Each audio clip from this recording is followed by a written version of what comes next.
Hello, this is Gail, the Legacy Lady, and this is episode 4 of what am planning to be a daily video. And we focus on different elements of telling our stories, helping our loved ones tell their stories, and how we can work with people beyond our families to help them tell their life stories, whether it's in the workplace or people we're serving as volunteers. So tonight we are going to chat about letters to loved ones and preserving the past. And this particular episode, is inspired actually by my mom, who is going through papers of my grandparents and trying to decide what to keep, and going through her own papers and trying to decide what to keep, what not to keep. And we do that on a daily basis. I think I spend time considering what I'm going to keep and what I'm not going to keep. And generally we all have our own criteria of how we decide what's important to hold on to. And an interesting point came up in our conversation of what do we decide is old. So when we're looking at letters to loved ones, and it's not just ones we've written to loved ones, it's letters that our loved ones have received from others. And if you are in a position where you're going through papers or notes or things that are left behind by someone who's passed away, you're in potentially maybe in a hard place. So you're trying to decide what's important, what's valuable, and these by no way are recommended, like these are not hard and fast rules. Obviously, they're just suggestions. So one of the things that came up was, what do we define as old? One of the letters was written, was dated 1977. Now, for a lot of people, that's not very long ago. And I recognize that. For me, it's a long time ago because I'm young and I wasn't alive then. And so for me, there's mystery with it. I'd love to read letters from then, but for people who actually lived through that time period, and for any time period basically that you've lived through, you have your own experiences already, and there isn't necessarily you might not feel a driving need or you might not find it necessary to, hi Annie, we're talking about letters. So you might not find it necessary to keep a letter that's from the 70s because it doesn't seem like it's that long ago. So the question I posed to my mom was, what if the letter was from 1877? Would it be more valuable then? And how do we decide when it's old enough? If it was from the 1920s, there wouldn't be any question. Of course we'd keep it. So at what point do we decide that those letters from the 50s, the 60s, the 70s, the 80s, the 90s, the 10s, whenever we get to the 20s, how do we decide when we're going to start keeping those? So I don't know where I was going with this, but just to think about what constitutes old. And now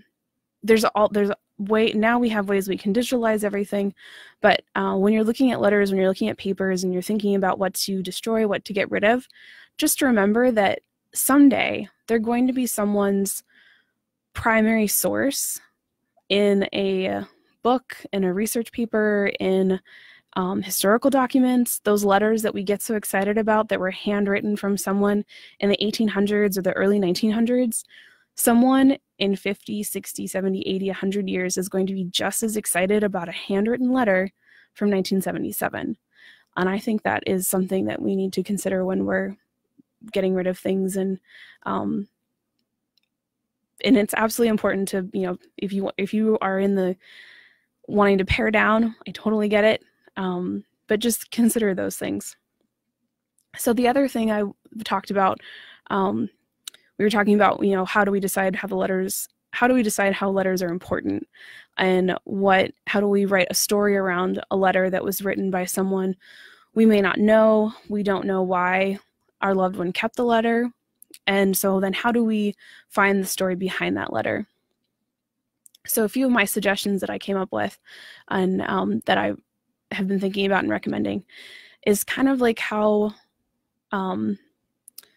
we look at ancestry and genealogy, and we look at who was connected to the letter. So if the person who wrote the letter is still alive, we go and we talk to that person.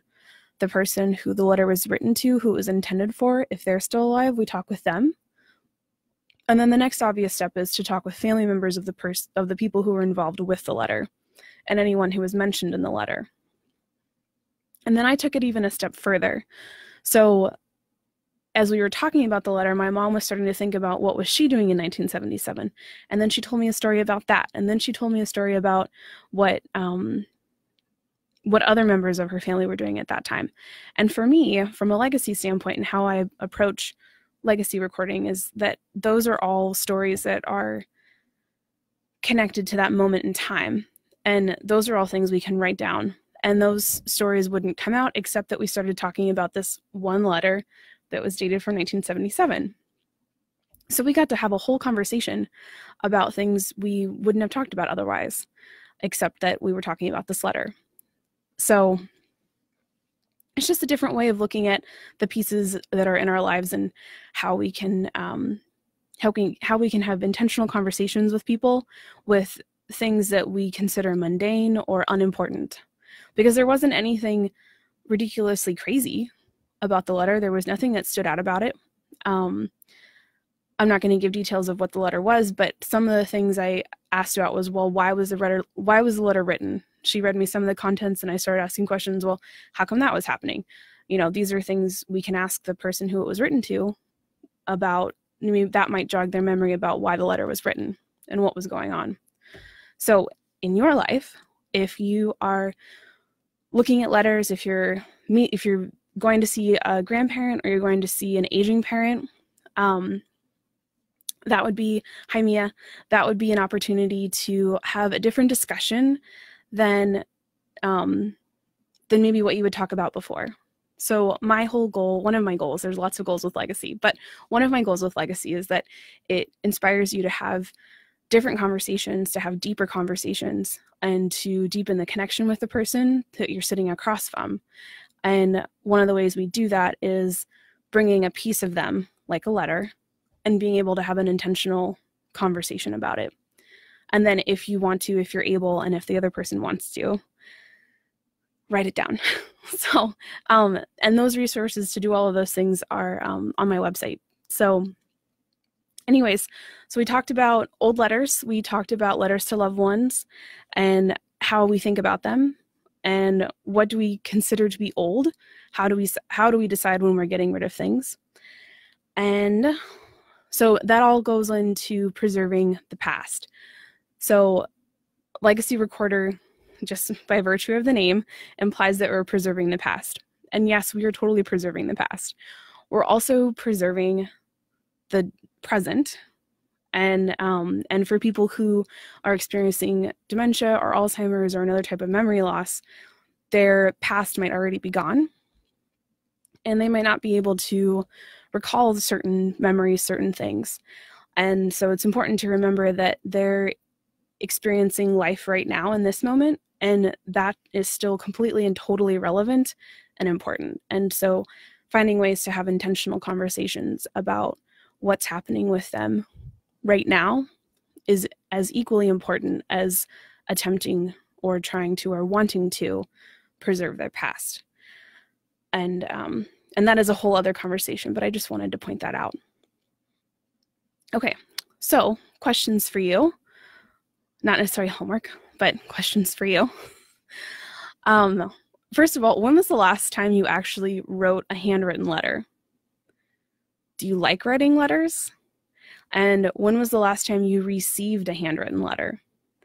I personally love writing letters, and I've made a point of writing letters to the women in my life, my friends and my family, and we're trying to keep that writing part alive and handwritten letters.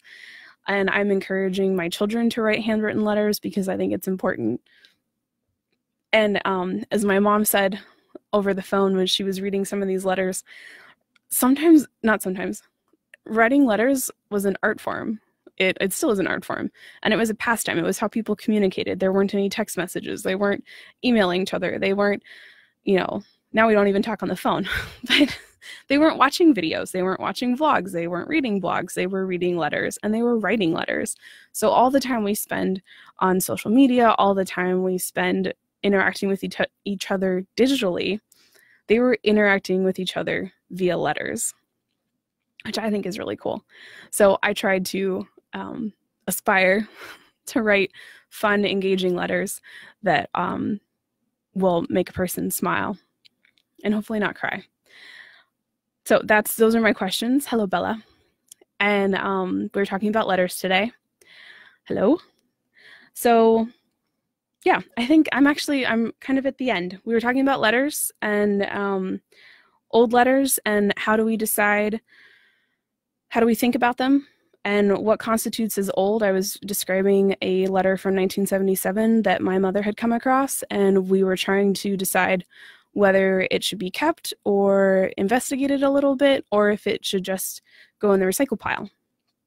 And one of the things I suggested was, hey, if this letter was from 1877, would you keep it?